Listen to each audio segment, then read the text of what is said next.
eu tava incomodado com uma crítica que muita gente fez ao Breath of the Wild sobre as armas do jogo quebrarem muito rápido. Que não sei se a galera conhece o Zelda Breath of the Wild, que é o penúltimo jogo que saiu, né? Na verdade, tem outro jogo depois também, que é o top-down novo, que é o Echoes of Wisdom, né? Mas o Zelda Breath of the Wild foi o primeiro que quis quebrar essa fórmula, e ele foi uma ideia do Eiji Aonuma, que é o produtor do Zelda hoje em dia, de fazer com que o Zelda lembrasse muito a mecânica do primeiro jogo do Nintendinho, né?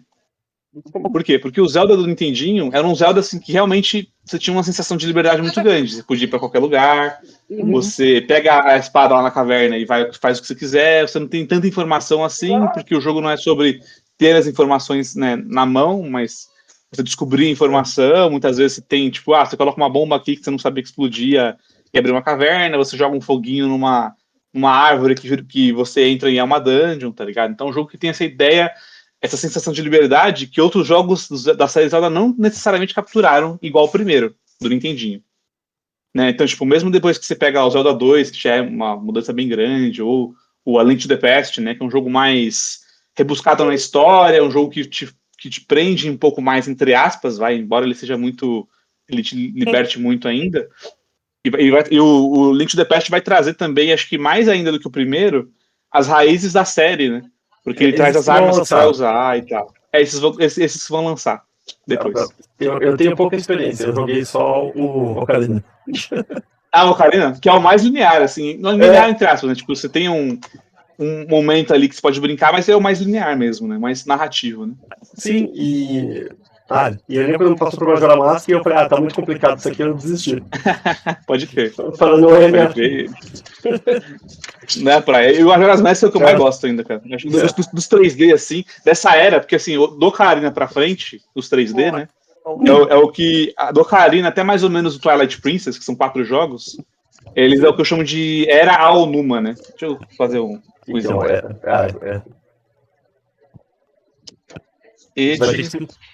Aonuma. Eu tenho que fazer o. A Era de Aonuma. Começa com Ocarina of Time, certo? O Ocarina of Time, ele não é do Aonuma necessariamente, mas o Eiji Aonuma era um cara que desenhava as dungeons, né? Tá. Eiji Aonuma é o designer. Era o designer de dungeons no Ocarina. E aí, no Majora's Mask, o que acontece? Ele convence o produtor, né? O cara que é hoje, tipo, é o cara da Nintendo, que é o Miyamoto, né? Que é praticamente dono da série Zelda. E de várias outras séries da Nintendo. Ele convence o cara que ele queria fazer um jogo novo. Tanto o Eiji Aonuma quanto um outro cara que é importante, que o nome dele é... é o cara do Mario. O cara que tá com a série Mario agora, que eu esqueci o nome dele. É o... deixa eu pegar o nome dele aqui. Ele foi diretor do Mario Sunshine, o primeiro Mario que ele dirigiu. Quem que foi? É o Yoshiaki Koizumi. É o Koizumi. Aí no Majora's Mask, tanto o Aonuma, né? Quanto o Koizumi, eles tinham uma ideia interessante que eles queriam criar um jogo novo 3D do Zelda. O Koizumi tinha essa ideia que tem no Majora's Mask, de você criar um loop temporal de 3 dias. E que nesse loop temporal várias coisas acontecem no horário específico, e ele queria um jogo assim. Sim. E o Aonuma queria uma série nova de Zelda com uma história nova que ele tinha na cabeça, com as dungeons novas, enfim. E aí, a partir do Majora's Mask, quando eles completam o jogo, e o jogo faz até um certo sucesso, e o fato do jogo ter sido feito acho que em 1 ano e meio, o que é absurdo, assim, um tempo super rápido para fazer um jogo 3D, principalmente, naquela época, né? Até hoje, na real. Então o Eiji Aonuma acaba assumindo a série para ele.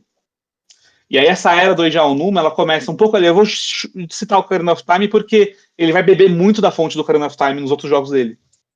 Então depois do Majora's Mask ele vai fazer o Wind Waker, que era o que ele velejava.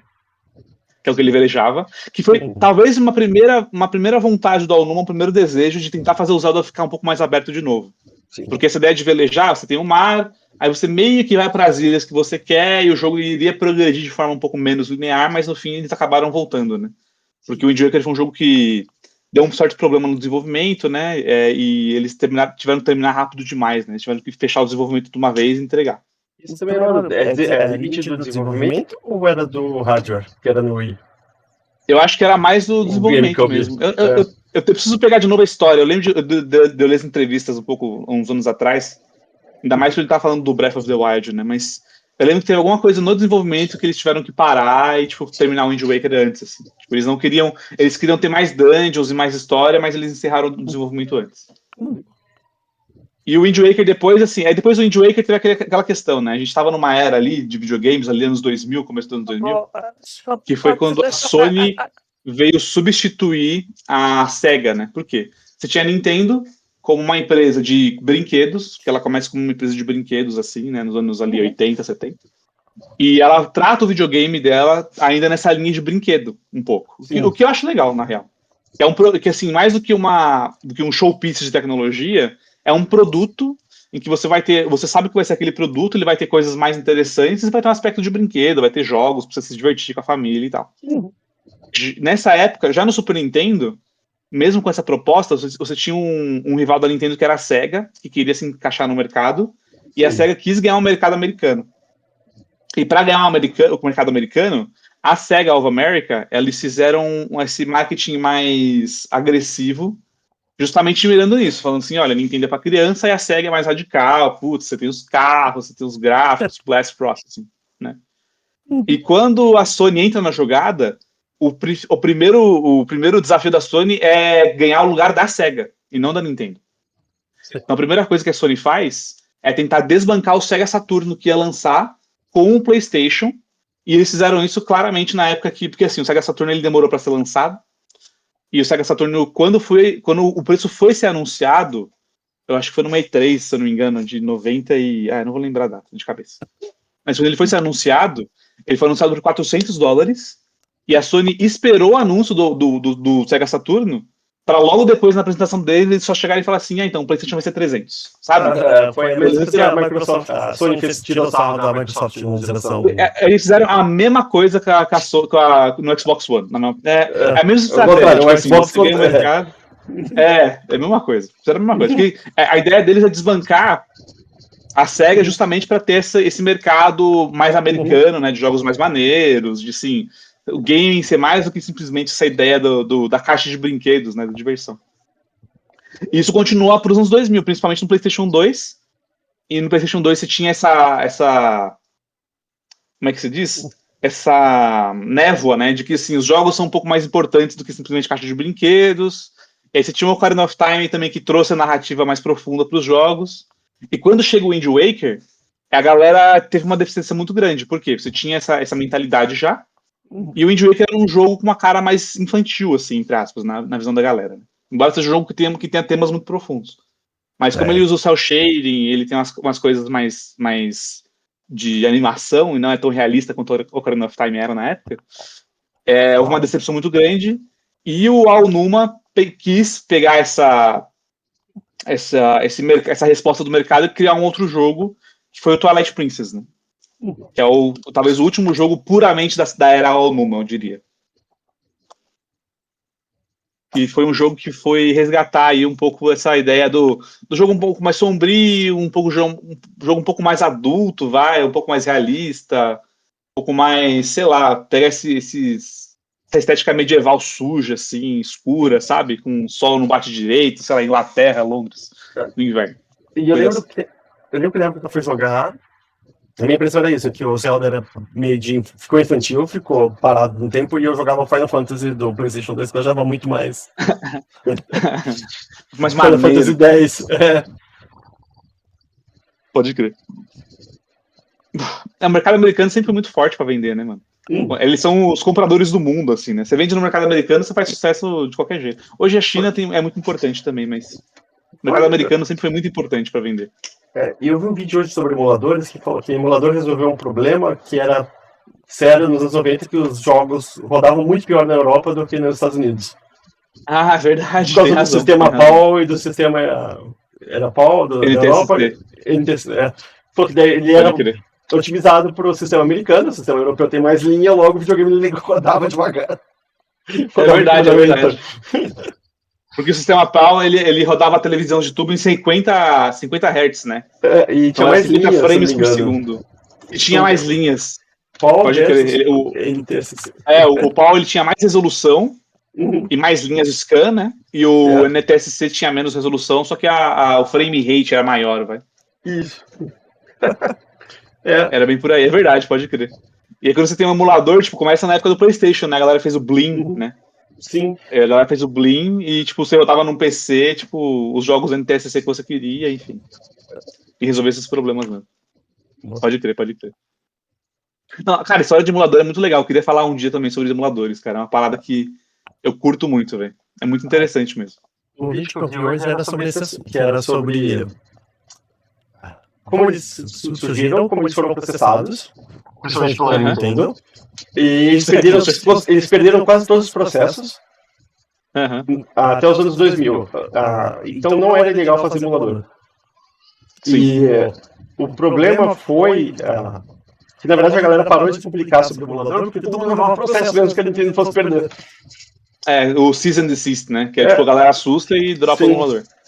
Então a Nintendo e a Sony estavam usando como litígio de má fé, mas ninguém tem dinheiro para processar, então fica por isso mesmo. Pode crer, pode crer. E teve os casos também dos caras que eles...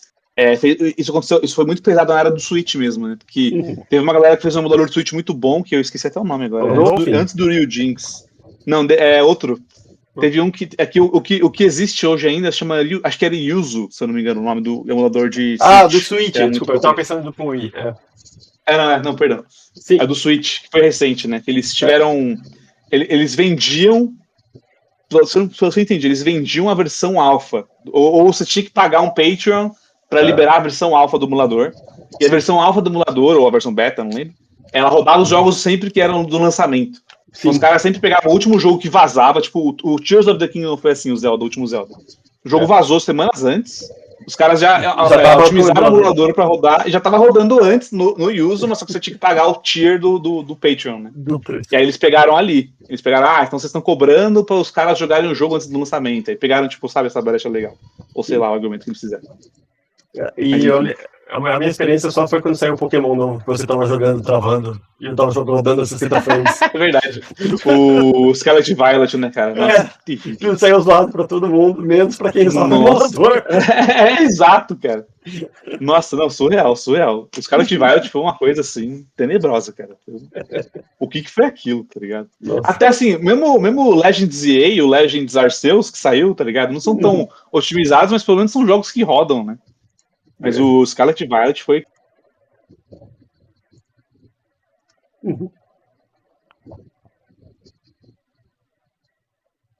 Não. Tá rodando.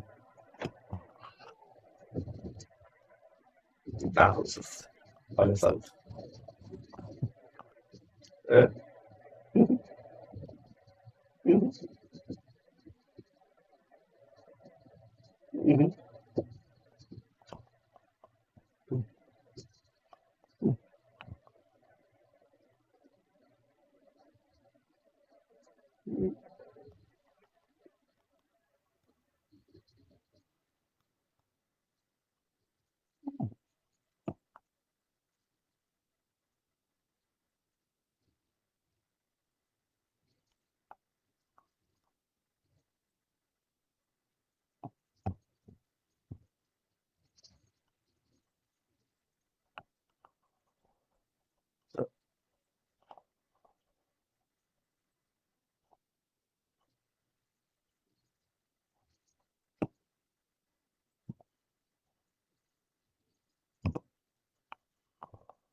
Equipe do flagship da Capcom fizesse um jogo do Zelda, um remake do primeiro Zelda no Game Boy Color.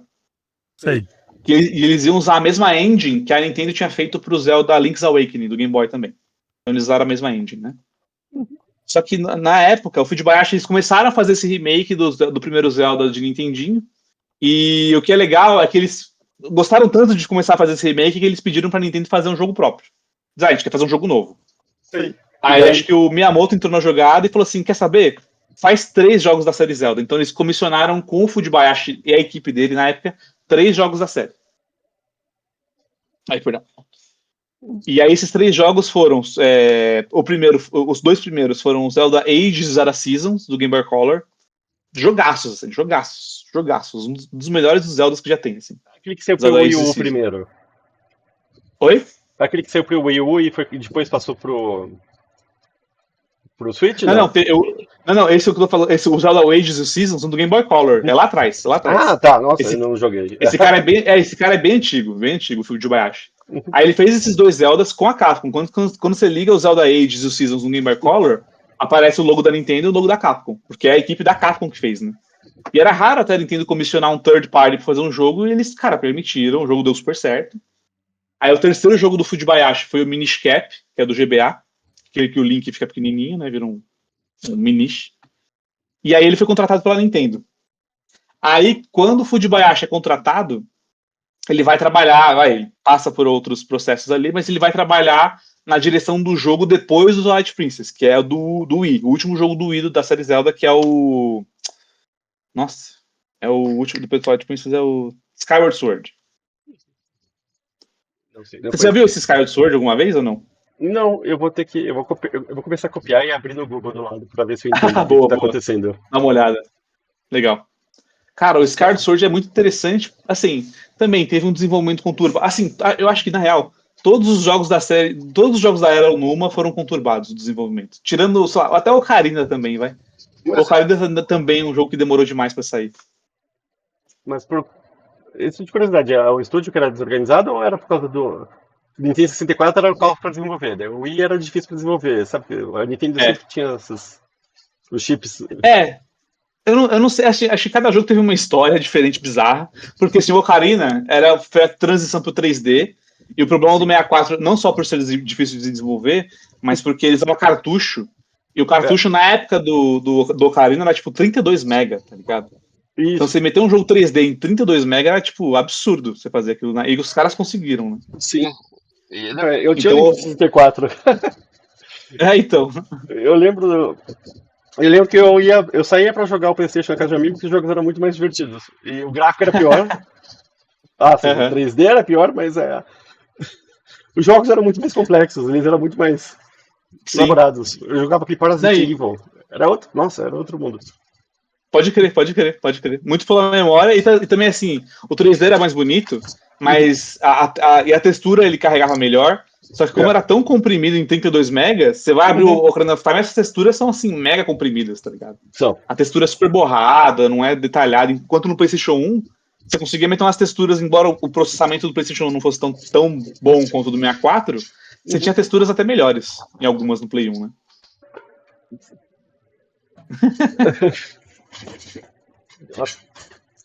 Eu só lembro do port do Resident Evil 2 pro Nintendo 64. Pode crer.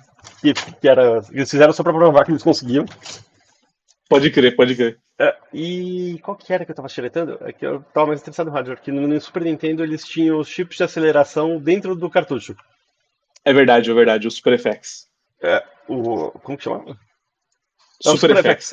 O Super FX era pra calcular polígono.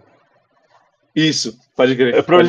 Não só, vetorial, né? Rasterização de vetor. Pode crer. E eles tinham um que era só para descompactar. Que era só para descompactar compressão de dados. Eu não lembro qual que era o jogo que eles tinham esse chip que era só para compressão de dados. Não, sim, tô ligado.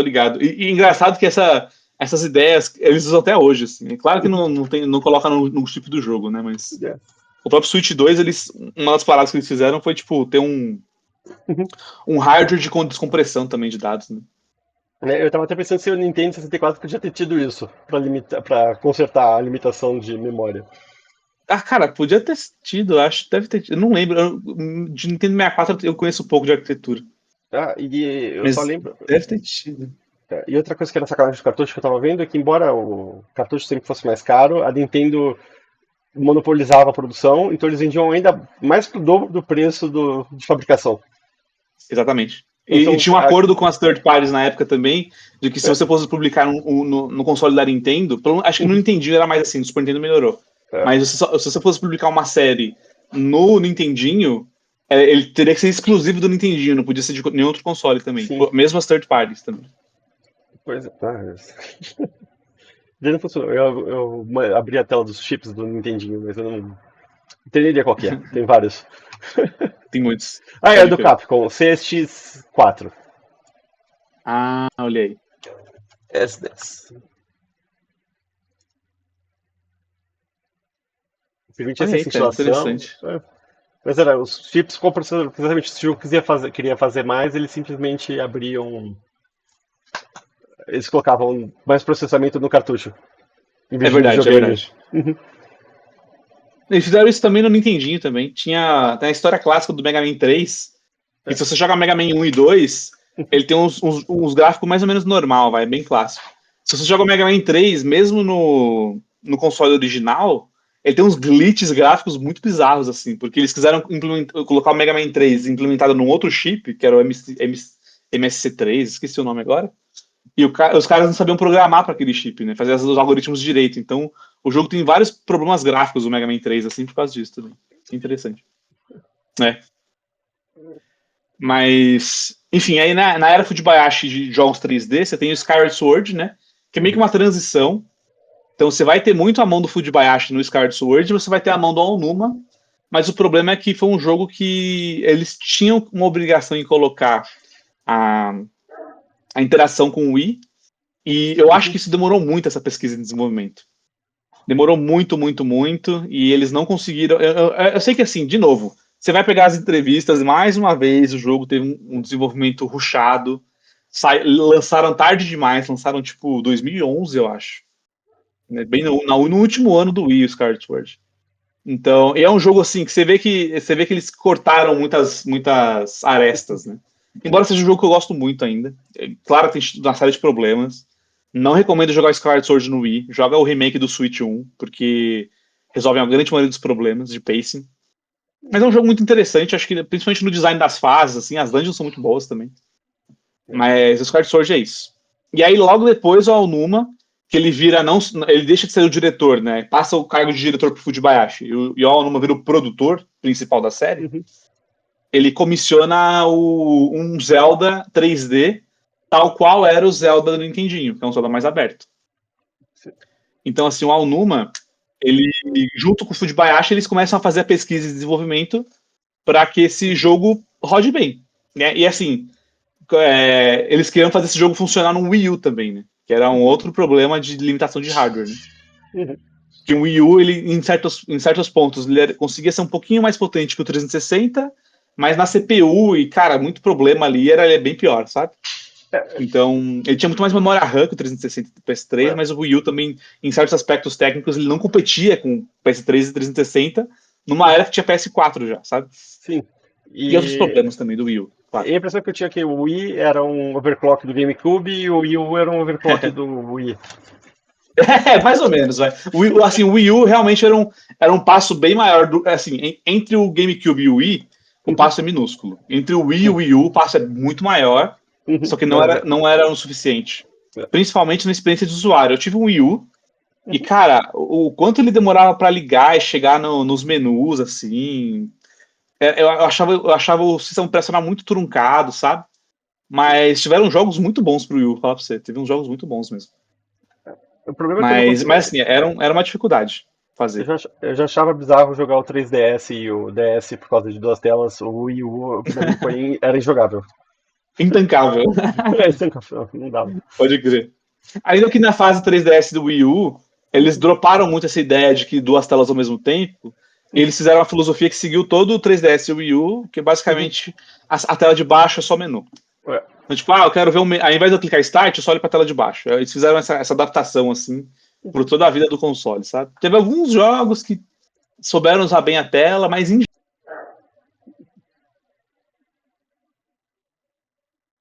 limitados a isso, assim. Diferente do DS, que os caras, mano, viajavam, tá ligado? Fazia o jogo ao mesmo tempo duas telas, você jogava o Sonic Rush, às vezes atrás de cima, às vezes atrás de baixo, é loucura. Não, era muito doido. Enfim, chega nessa era do... Como é que é, Fernando? Não ouvi. Não, qualquer fotinho no Figma do... Cara, eu vi, da hora. Dá o nome do Fujibayashi. Top.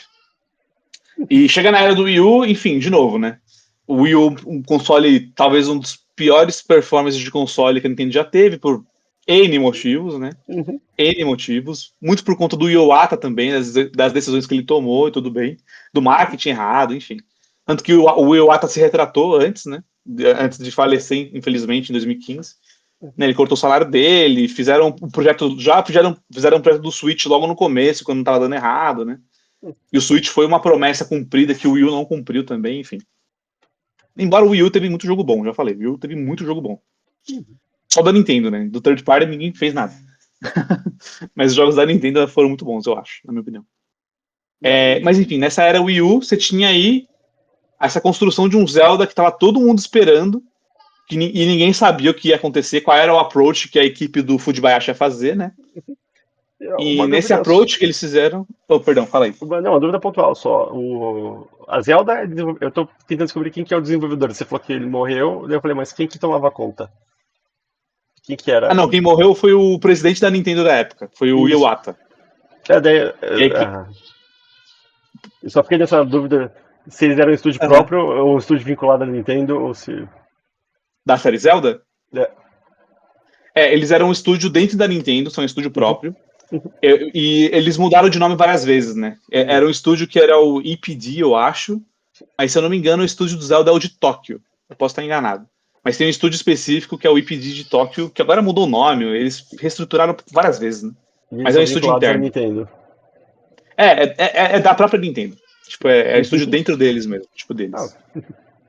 Tem alguns jogos da série, poucos, que foram comissionados por uma empresa chamada Grezzo, né? Que nem o Echoes of Wisdom é de outra empresa, né? É tipo uma third party. Eu acho que não é nem uma second party, assim, não é nem da Nintendo, é uma empresa third party mesmo. Se eu não me engano. Que é a Grezzo. Mas é equipe interna. Equipe interna, budget infinito ou não, né? Não sei como funcionam os budgets dos jogos da Nintendo, que eles nunca são divulgados, né? Acho que o único que vazou foi o do Metroid Prime 4, que foi 100 milhões, e dizem que foi o maior investimento que a Nintendo já fez, né? Então, assim, tudo sempre foi abaixo de 100 milhões. Mas, enfim. Mas a equipe Zelda sempre percebe-se que eles têm um tempo de desenvolvimento, assim, o que eles quiserem. Tanto que várias vezes o Breath of the Wild foi adiado. E o Aonuma, acho que sem sacanagem, umas 3 vezes ele falou assim que o jogo vai ser adiado, para eles conseguirem fazer o jogo funcionar, enfim, fazer o port pro Switch também, que foi importante. Mas aonde eu quero chegar? Contando toda essa história para chegar no Breath of the Wild, para depois falar do tema, né? Aí eles fizeram as pesquisas de desenvolvimento e eles queriam fazer um jogo Zelda que tivesse essa característica sandbox, né, open world sandbox, em que você pode fazer o que você quiser, mas com um jeito próprio, que ainda não estava sendo feito. Embora os jogos sandbox foram feitos a exaustão nessa era, né, 360, PS3 e PS4, eu acho que o Breath of the Wild conseguiu, numa certa simplicidade, numa certa complexidade, chegar num lugar novo aí. E esse lugar novo tem várias características. E uma delas, que é a que eu queria discutir quando eu ia começar a escrever o artigo, foi sobre o fato de que no Breath of the Wild, você não tem uma espada que você usa o jogo inteiro, que nem todos os outros Zeldas. Você pega literalmente a arma do chão, ou do inimigo, ou a arma onde ela estiver, e você usa até ela quebrar. E a grande crítica era essa, que as armas quebravam, ou que as armas quebravam muito rápido. Então a ideia fosse assim, entender qual que era o impacto de ter armas que quebram num jogo sandbox como o Breath of the Wild. Né? E aí tudo vai começar a partir disso. Tem uma dúvida que é engraçada, porque já teve esse problema com Far Cry. Verdade. Quando lançou o Far Cry 2, eles adicionaram complexidade, que as armas iam degradando, começava a travar, você tinha que fazer manutenção. Começava a travar, né? Pode crer, era bem legal. E daí, na verdade, a recepção foi péssima. Foi o jogo que menos gostaram, embora fosse o mais aclamado. E daí a Far Cry ficou cada vez mais blockbuster, menos profundidade. É verdade, é verdade. O que vai até entrar nessa ideia do engajamento, né? Porque, assim, a indústria do game é muito esquisita, cara. Eu não sei se o público ele foi muito mal condicionado ou qual que é a expectativa de um público de games, né? Porque eu acho que tem essa ideia de que o game ele tem que ser... E também o que é uma IP também, né? Porque, por exemplo, você fala assim, eu tive isso com Mario 64. O jogador lá no Super Mario World, cara, o jogo que eu mais joguei, o jogo que me fez amar videogame foi Super Mario World, tá ligado? Sim. Aí, e pra mim, o que era Mario? Pegar um cogumelo, crescer, ficar grandinho, pular em cima dos bichos, certo? Você pega 100 moedas, você ganha uma vida, você corre e passa a fase. E ganha poderes, power-ups, entrar no cano, né? Várias coisas. Entrar no cano, pular no bicho, cogumelo, 100 moedas é uma vida, sabe? Passar a fase, tudo pra mim, Mario era isso. Chega no Mario 64, não tem nada a ver, cara. Não tem nada a ver. O Mario 64 é você. Tudo bem, você pode pular no bicho ainda. Mas você não tem cogumelo que faz você crescer. A sua vida, ela é um. Como é que fala? É a HP, tá ligado? É tipo vida que você toma uma porrada e perde vida. Isso não era Mario antigamente, né? Mario é tipo, você pega o cogumelo, cresce, aí fica mais difícil, aí você bate, fica menorzinha, mais fácil, só que você morre de uma vez, sabe? Então, e o Mario dá soco no Mario 64, tá ligado? Tem golpe de dar soco e chute. Sim. Eu acho que a única coisa que pular que você podia dar aquela bundada. Você pulava, dava pra bundada. Pode crer, a bundada. Era pular em cima do bicho. O pular era essa bundada, ou você, tipo, tinha que dar uma, né? Você tinha que ter um costume ou uma visão, uma teoria do 3D na sua cabeça tão boa pra você conseguir acertar o bicho pulando. Né? Senão você geralmente dá um soquinho. Não, eu e Mario 64, assim, também não tinha power-ups, ou quando tinha, era limitado a uma área só. Então não era um power-up pra você se divertir, assim, era um power-up pra você fazer uma missão específica. As fases eram, tipo assim, não era uma fase de você correr de um lado pro outro, era uma fase de você investigar a fase. E você tinha que jogar a mesma fase várias vezes, tá ligado? Sim, tipo, porque tinha que pegar. Cada tela tinha X estrelinhas que você precisava pegar pra acumular pra abrir fase nova. Exatamente. Nossa. Então, tipo, eu lembro de jogar Mario 64 e falar, mano, isso aqui não é Mario, tá ligado? Pra mim, assim. Cara, isso aqui não é Mario, mano. Que jogo é esse, tá ligado? O Mario tá ali, o personagem. A IP é a mesma, a propriedade intelectual é a mesma, tá ligado? Mas é tipo outro jogo. Qual que era? Era o Super Mario World 3 que você podia. Que você começava o mapa, daí você podia escolher pra onde você ia. O Super Mario Bros 3, foi o primeiro que fez isso. Super Mario Bros 3. Não, que era outro. Eu achava esse o melhor. Esse era meu favorito. Olha aí. Era esse mesmo. Você... o Mario World ele foi, entre aspas, uma evolução em alguns sentidos e uma simplificação também, né? Do Mario 3, né? Ele é outro diretor também, enfim. Mas o que eu acho interessante desse exemplo é que, pelo menos pra mim na época, eu colocava a IP do Mario e os jogos principais do Mario numa caixinha de que eles tinham que obedecer um certo padrão estabelecido por mim, assim, pessoal, sabe? E quando eu saio pro Mario 64, ele ainda é Mario, entre aspas, só que é a mesma IP, talvez ele tenha algumas das mesmas filosofias, mas é um jogo que vai trazer mecânicas completamente novas e disruptivas ali pra série. E eu acho que o mundo dos games, o mercado dos games, ele sofre muito disso, assim. Que a galera cria uma expectativa própria em cima da IP, de que a IP meio que não pode mudar, sabe? A IP ela tem que manter certos elementos tão específicos que se ela perder esses elementos, ela deixa de ser a mesma IP, ou que, eu queria jogar esse jogo e nem é a mesma coisa, mudaram tudo que eu queria, sabe? Essas coisas. Sim, eu lembro de um canal que eu sigo que chama Feral Historian no YouTube. E ele tava falando quem que é o dono da lore. E o argumento dele era um pouco disso, porque, tipo, uma vez que tá no. Tipo, você publicou, que você fez, tipo, quem que é dono? Quem criou? A produtora? São os fãs? É verdade. E teve quem que é o dono quem que vai canonizar, né? Sim. E teve um que eu achei ótimo, que era um canal do TikTok, daí de um roteirista, que ele tava comentando que no Game of Thrones, por exemplo, a partir do momento que você fez o casting, a história já virou outra. Não importa quão fiel o script seja ao livro, a partir do momento que você fez o casting, o personagem tem um ator, sabe? Ele tem a interpretação. É verdade. E daí ele fala do Tyrion, que, por exemplo, no Tyrion, ele segue escroto e maquiavélico do começo ao fim no livro. Só que na série o ator interpretava tão bem que não só colocaram mais dele, como ele era likable. Então, Sim. então não é mais o Tyrion do Game of Thrones, é o Tyrion, Peter, como ele chama? Peter Dinklage. Dinklage. Então, na verdade, é esse cara. Então, você esquece. O livro não é mais a fonte, você criou algo novo. Então, Pode crer. começa a ser um baseado em vida real, ou inspirado em matéria-fonte. Pode crer. Yeah. Ou até aconteceu isso com Star Wars, né? Eu não sou tão fã de Star Wars, mas eu sei mais ou menos algumas coisas. Sim. Tipo, na época do George Lucas, da Lucasfilm, você tinha muito material adjacente de Star Wars, né? Sim. Você tinha os livros, as HQs e tal. E quando foi pra Disney, na mão da Kathleen Kennedy, ela meio que, tipo, descanonizou esse material. Que parece que esse material, ele era considerado cânone, né?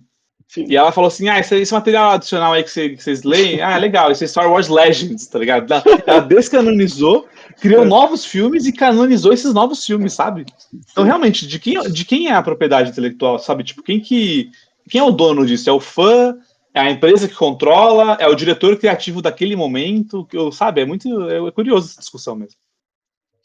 Nossa, e era Nossa, Ai. também Star Trek sofre isso, e daí um pouco mais do assunto do Zelda, que o meu problema do Zelda e do Link é que, pra mim, o Link dos jogos novos é irreconhecível.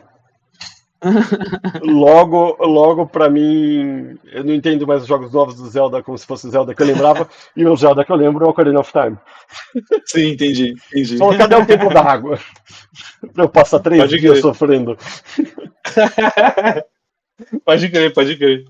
Que é o Link com a cara inspirada no DiCaprio, né? Falaram que a galera parece que o Leonardo DiCaprio foi a inspiração da cara do Link, do Ocarina of Time também. Ai, mano. Não, assim, tem gente da época também que não reconheceu o Ocarina of Time como um Zelda também, porque ele é mais linear e é mais cinematográfico, né? Embora ele fosse aclamado, e é um baita jogo também, incrível, mas você sai do Link to the Past e vai pro Ocarina of Time, cara, a pegada é completamente outra. Assim. Você vai ter, tipo, alguns elementos iguais, tipo, triângulos, a Triforce, você vai ter a Zelda, você vai ter o Ganon, que é o mesmo vilão, você vai ter... Morreu. Eu apertei o botão errado. Voltou. Bugou. Beleza. Será que eu tô na live ainda? Acho que não. Tá, vamos ver. A Thalissa tá supervisionando. Thalissa, já consumiu? Voltou? Voltei? Voltei. Eu sumi. Você sumiu. Aqui é problema ao vivo. A gente não sabe o que tá fazendo, a gente descobre o que fazer. A lógica toda é apanhar e. Vocês vão ver, daqui 2 semanas a qualidade da live vai estar outra. A gente vai aprender tudo que tem de errado. Aí. Thomas voltou. Beleza. Aí. Então, enfim, o Ocarina of Time também, para algumas pessoas, foi uma disrupção até, né? Sei pro 3D e tal, e sumir de novo. Enfim. Vamos lá, o YouTube fica com delay. Eu não sei se aparece. Pra mim tá uma tela preta. E o Windows é um safado porque quando eu tiro o Discord de cima, ele para de processar o vídeo. Caraca, velho. Então toda vez que eu. Não. Eu voltei. Não, beleza. As coisas bizarras. Pior que eu tô dando essa introdução inteira sobre a história do Zelda, eu queria falar outra coisa. Mas enfim, as lives vão ser assim, vai ser essa entropia mesmo. Eu cheguei à conclusão que esse é o ponto principal. Se tiver muito roteiro, trava. É verdade, cara, é verdade. Pode crer. Enfim, e é isso, cara, tem essas disrupções. E aí o Breath of the Wild foi uma nova disrupção, né? Que acho que é uma coisa que as pessoas não esperavam tanto, assim. Porque a galera esperava que fosse uma coisa mais, tipo, uma continuação. E o Breath of the Wild foi, tipo, muito mais disruptivo do que a galera esperava. O que é muito bom, a galera tem gente que amou, fala que é um dos melhores jogos de todos os tempos. Pra mim, foi um evento, né? Pra mim, assim, eu lembro de comprar o jogo e esperar, tipo, dar 1 da manhã pra poder jogar e começar a jogar e ver, tipo, aquela coisa nova, sabe? Pra mim foi um evento muito grande mesmo. Eu adorei o jogo. Eu gosto um pouco mais da sequência, que é o Tears of the Kingdom. Embora isso seja controverso, que nem todo mundo gosta mais do Tears, a galera gosta muito mais do Breath, pelo que eu percebo, né? Pode ser que não. Mas, cara, jogaços, assim, jogaços. Mas tem gente que não gosta muito do Breath of the Wild justamente porque é uma disrupção muito grande. Tipo, para alguns, se tirar os elementos como as dungeons, né? As ferramentas que você encontra nas dungeons, essa sensação de segredo. Putz, entrei numa dungeon. Qual será a nova ferramenta que eu vou ter? Aí se abre uma ferramenta, nossa, o que ela faz? E você descobre o que ela faz, e o boss depende dela. Nada disso tem no Breath of the Wild. Nada. É um jogo com outra filosofia. Acho que talvez, como você disse do Mario, ele manteve a skin. Manteve a skin, o nome, né? 64. Ele manteve o nome e foi com a IP, tá ligado? O que é ok também, vai. Acho que é ok também. Mas enfim. E aí qual que era a minha ideia, né? A minha ideia era fazer um artigo sobre o quanto que você consegue trazer um jogo que é de puzzle solving, que ele tem um controle muito grande do desenvolvedor na experiência do game, né, do player. Então, por exemplo, os puzzles do Ocarina of Time e todos os puzzles da Era Onuma, eles dependem muito do jogador descobrir aquilo que o desenvolvedor quer que ele descubra. Sim. Já no Breath of the Wild, não. É uma experiência que ela vai ser construída a partir das decisões anteriores do jogador. Então, por exemplo, se o jogador começa o Breath of the Wild e vai para leste em vez de sul, ou vai para oeste, ou sei lá o quê, ele vai ter experiências completamente diferentes, vai encontrar outras armas, outros inimigos, vai descobrir outras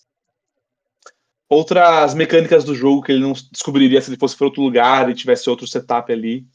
Então é um jogo que vai, dependendo da ação do jogador, vai criar novas experiências para aquele próprio jogador. Sim. E eu acho que essa foi a grande descoberta, ou a grande nova cartada no Breath of the Wild com relação ao sandbox. Porque o sandbox, quais eram as soluções que a gente tinha até então? O sandbox ele era muito baseado em assim, você se sente livre, mas tem esse pontinho no mapa que você tem que seguir, tá ligado? Mas tem aquele outro pontinho no mapa que você tem que seguir. Ou você abre o mapa, tá cheio de pontinhos com várias quests, tá ligado? Era um jogo meio que os sandbox acabavam sendo um pouco resumidos a fetch quests. Ou você ia até um lugar e fazer uma quest lá. Enquanto no Breath, como você tem muita mecânica escondida e nada é dito, ele acaba sendo um jogo que vai te ajudar a descobri-lo e inventar ele também. É por isso que, pra mim, o Tears ele faz isso até melhor, né? Porque essa nova mecânica das máquinas, até hoje tem gente descobrindo coisa nova, máquina infinita, máquina que mata os bichos mais rápido, máquina que sabe como fazer um carro do Batman que sai e depois vira uma moto, tá ligado? Sim. Então você vai correr com esse conceito um pouco mais pra frente, né? E deixa eu ver, agora, nossa, eu cheguei no fim da minha linha mental, preciso voltar um pouquinho para ver o que eu vou falar. É isso que eu ia começar a escrever, que era o foco, que era o modelo mental do design. Não sei se é o modelo mental, mas o modelo mapa mental. Que é o desenvolvimento, como que, por exemplo, linear. Ou ele é um mapa aberto, ele é. Sim. Mapa aberto, mundo aberto, mapa aberto. Vou colocar aberto, só para ficar mais simples. Aberto.